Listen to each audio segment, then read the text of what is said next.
Have you noticed something about parenting? Most of us spend our time trying to answer one question. How do I change my child's behavior? How do I get my child to listen? How do I stop the tantrums? How do I make my child more responsible?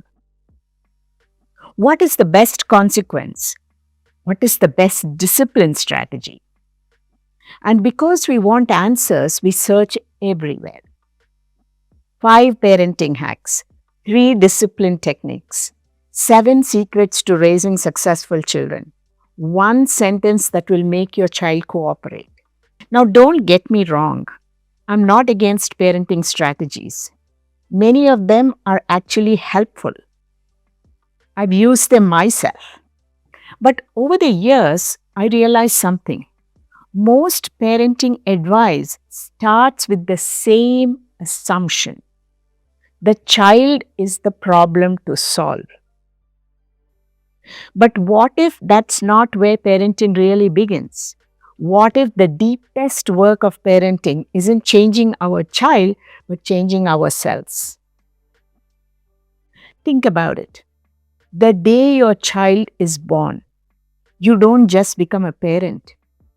You begin a journey of discovering yourself. Because children have a remarkable ability to show us parts of ourselves that we don't even know existed. Your child refuses to put on their shoes, and suddenly you discover how impatient you are. Your teenager says, I don't want the career you have chosen for me. And you discover how attached you are to the control. Your child struggles in school, and suddenly fear takes over. What if they fall behind? What if they don't succeed? What if I'm failing as a parent? Or your child says, you never understand me. And you feel deeply hurt. Much more hurt than the situation seems to deserve. Sometimes that's because your child's words have touched an old wound inside you, a wound that may have been there since your own childhood. Children have an amazing way of holding up a mirror. They don't just reveal who they are, they reveal who we are. And that is why parenting can feel exhausting. Not because children are difficult, but because they constantly invite us to grow. Here's something I have often wondered. Why does one child's whining immediately irritate one parent while another parent stays calm?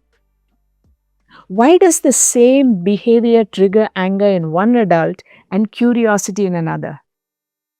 The behavior is the same. The difference is the parent's internal state.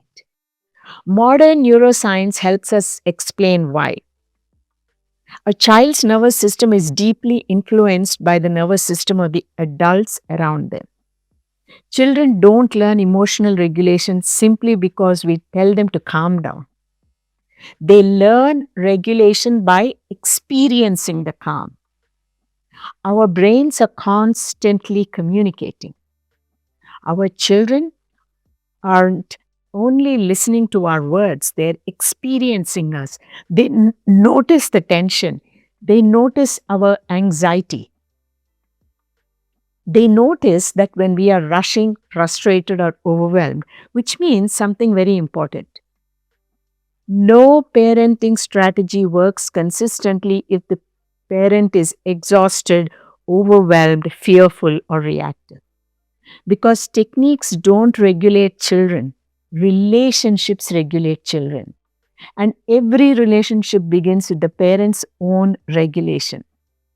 But here's what I find interesting.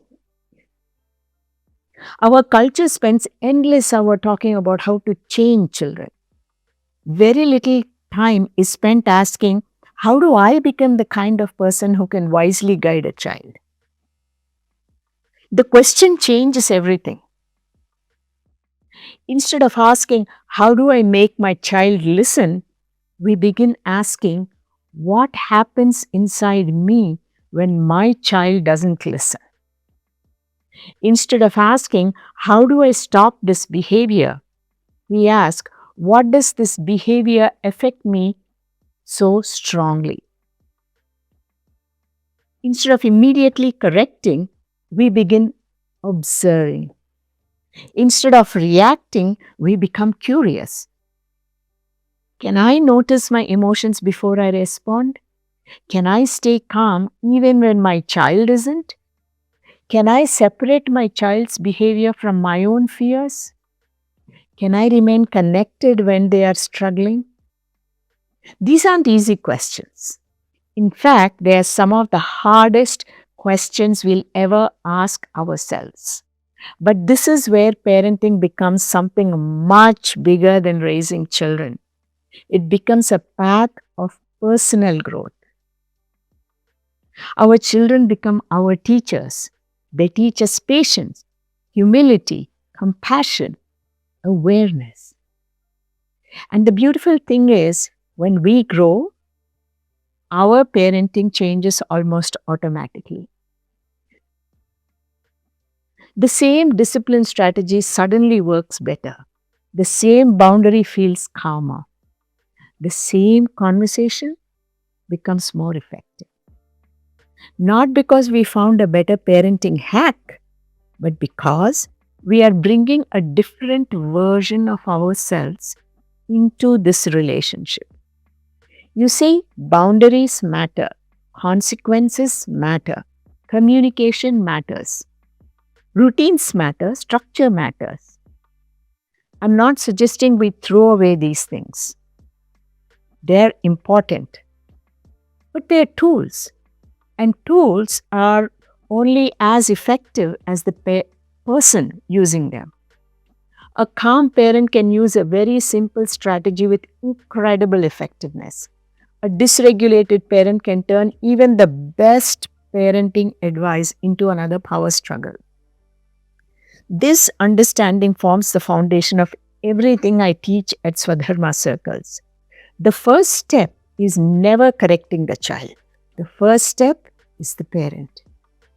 First, we regulate ourselves, then we help the child by lending them your calm. Then you observe without judgment, nurture what needs to grow, and finally, we guide. Because children don't simply need better parenting techniques, they need a more aware parent. Maybe that's the greatest gift parenting gives us. Not perfect children, but the opportunity to become more patient, more compassionate, more emotionally mature, and more fully human. And when we become that person, our children don't just hear our guidance, they actually experience it. If this perspective resonated with you, I'd love for you to subscribe to Svadharma Circles. Every week, we explore how neuroscience, developmental psychology, and the timeless wisdom of Sanatana Dharma can help us raise emotionally healthy, self-aware children by first helping us become more aware of ourselves. I'll see you in the next video.